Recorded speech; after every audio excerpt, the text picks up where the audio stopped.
If somebody came up to me and said, here's $500 to spend at Barnes & Noble, but you have to buy books that you've never heard of before, I'd say easy, let's go shopping. Here's every single book that I would be buying. I'd start at the front table and grab Never Been Bitter because of the cover. And I would also be grabbing Between You and Us because look at how beautiful this cover is. I would try Listen to Your Sister as well as You Deserve to Know. I wish I could say that I'd never heard of Say You'll Remember Me just so I could get the new release because it looks so beautiful, but it will just have to wait. I could get An Unkindness of Ghosts and You Can Trust Me though, which looks super good, so let me know if you'd recommend this one. If you enjoy these types of videos that I make, please follow for more because I make a ton of book content here and I'm also always looking for more book creators to follow back. Has anybody read The Preserve? Because this caught my eye and it looked really good and kind of spooky.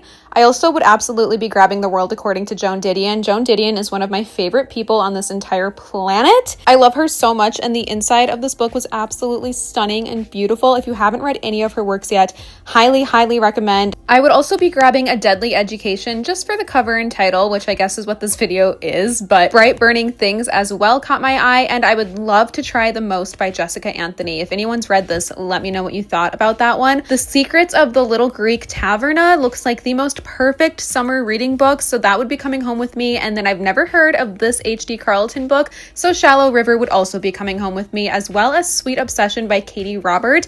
I love dark romance, and these were basically the only two that I hadn't heard of besides Midnight Mass and Honeycut by Sierra Simone. I hadn't heard of Honeycut, so I would be able to get this one as well. I would also try Go Lightly because this looks really good, and then I would recognize my girl Joan and her daughter Anywhere, so I'd be taking the Friday Afternoon Club home. This was actually written by Joan Didion's nephew. I also would recognize the name Dune Anywhere because that was her husband's last name. I'd also be grabbing Good Energy and The Close-Up. Absolutely would need to go home with Cat's People simply for the cover, title, and this cute little kitty on the inside. And then I would end the trip with The Fellowship of Bakers and Magic and Heavenly Bodies. Unfortunately, nobody came up to me tonight with this offer, so I went home with nothing. But thanks for dream shopping with me at Barnes & Noble tonight, and if you like this series I'm doing, please follow for more and let me know if you also make book videos because I'm also always looking for more book creators to follow back. Look at how beautiful the sunset was when I was walking out too. Oh my gosh. Anyway, thank you so much for watching and I'll see you soon with a new video. Bye!